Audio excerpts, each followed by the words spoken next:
Spending quality time together is very important. And that's why you see that so many families today, when it has become an extended family, they are so scattered because the children did not learn to be together with their parents. The parents did not teach the children they need to be together. They don't eat together, they don't watch television together, they don't recreate together, they don't go to church together, they didn't do anything together. Everybody to his own tent, to our own tent. It doesn't work that way. So if you intend that your marriage be blissful, you must learn as a couple to always be together. Not that you wouldn't go to work, you go to work, but creating time is very, very, very important. And this must be taken into consideration. Presence. Now, it is not all the time that the family, the husband and the wife will be physically present, or even the children. Work may take you away. The husband may go to work, or the wife may go to work, the children may go to school. But that doesn't mean because we are not physically present at those instances, you cannot be connected. The mind should always be together. It is when the mind is together that the husband can pick the phone and call the wife during work and say, "Hello, my dear, how are you? How are the children? Are they back? What is happening?" Or the wife can pick the phone and call the husband, "Honey, how are you doing today? How is work today? What is going on? Hope everything is going well." You are not there physically, but because the mind is connected, you are always present. Even though at that instant you are not present physically, mentally you are present. For instance, your husband traveled, or your wife traveled, or your children traveled. How do you communicate? Do you say, okay, because they are not here physically, that's the end of communication? No. The mental presence is what enhances the communication at those instances. You are not there, but you are connected with them mentally. You remember them. That is why you are able to pick your phone and call them or send them a mail or chat them up. Because your husband is part of your life. Your wife is part of your life. The children that God will give you in the marriage, or if He has given you already, they are part of your life. So presence physically, presence mentally is very, very important. And this must not be taken for granted. Because if it is taken for granted, marriages are likely to be ruined. So we've talked about the physical presence. We've talked about the mental presence. Now let's talk about the spiritual presence. Many marriages, they are present physically, okay? They are present mentally, okay? But spiritually, the husband is not present to the wife. The wife is not present to the husband. The parents are not present to the children. The children are not present to the parents. How do we effect the spiritual presence? The spiritual presence is effected by the way of prayer. Couples should learn to pray for each other. Wives should pray for their husbands. Husbands should pray for their wives. Parents should pray for their children. Children should pray for their parents. It's very, very important. Through prayer, you are present spiritually in the life of your spouse. Through prayer, the wife is present in the life of the husband. Through prayer, the husband is present in the life of the wife. Through prayers, the parents are present in the lives of their children, and the children are present in the lives of their parents. So presence is the first letter of the word peace, and it is very, very important to bring about peace in any marriage and peace in any family. The physical presence, do not forget it. Every marriage should evaluate how many hours the husband and the wife spend with each other every day. How many hours do you spend with each other? Are you really too busy that you don't have time to spend with your wife or your husband? Not only bedtime, other times, other moments that are very, very important to enhance communication, to improve on the relationship. If you are hardly present, how can there be communication? How can there be understanding on issues that are important to be discussed? So this presence should not be compromised. The physical presence, very important. The mental presence, Presence, which makes couples to reach out to each other even when they are not there physically.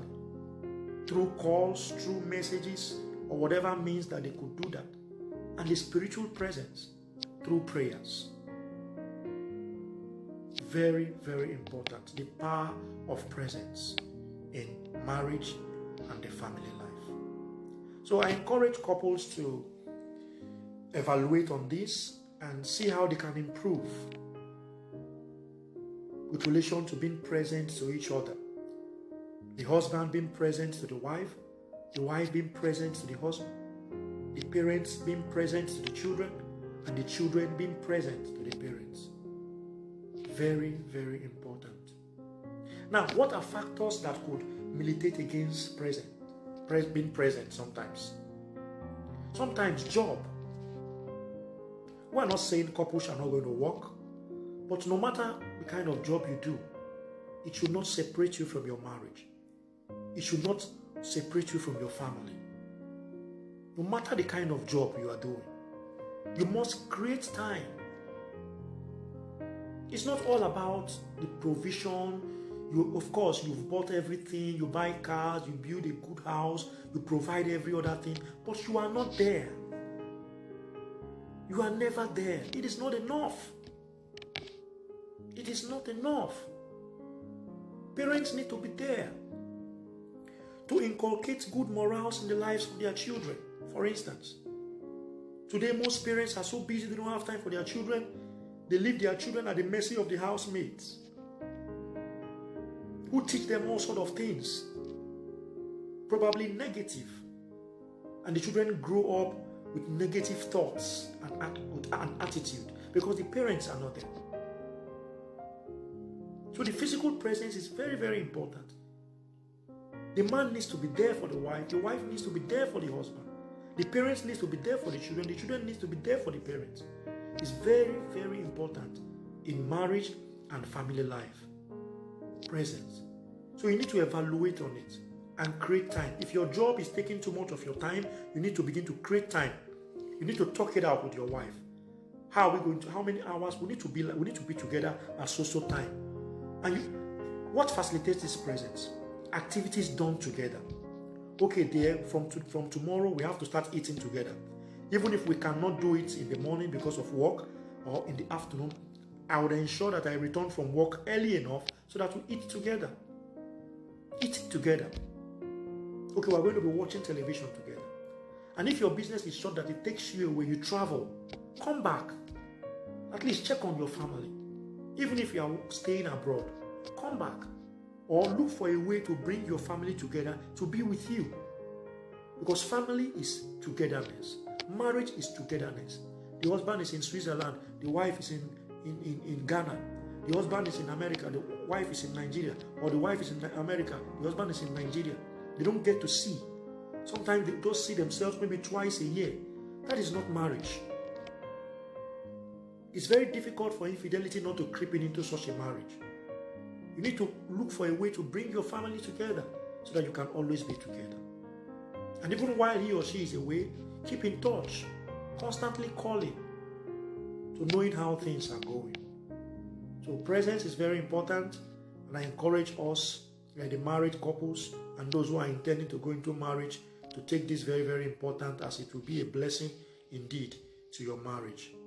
So the physical presence, the mental presence, and the spiritual presence, very important. And another factor that often militates against presence is when couples don't appreciate each other. The husband doesn't appreciate the wife, or the wife doesn't appreciate the husband. Parents don't appreciate children, and children don't appreciate parents. It's difficult to be present in an environment where you are not appreciated. So couples should ensure that they appreciate each other so that the presence will be longed for. Appreciation of each other. So where there is disrespect of persons, don't expect a wonderful presence there, because people will always run away. Nobody wants to be in a place where he or she is not appreciated. So for presence to be ensured, couples must learn to appreciate each other, and they must learn to understand each other. So if presence brings misunderstanding all the time, people will prefer to be away. So it's good to understand each other, to appreciate each other, so that presence will be well effected. So we pray that the Lord will give marriages and couples this understanding to realize the importance of presence in marriage and family life. So we'll continue by this same time tomorrow. Invite others who have not joined us. Tomorrow we shall be looking at the letter E. And when we come tomorrow, I will tell you what that means. And also be looking at the letter A. Both of them, E and A, I will explain the acronym of those letters, and will elaborate on them in relation to peace in marriage and family life. Stay blessed. God bless you. Good night.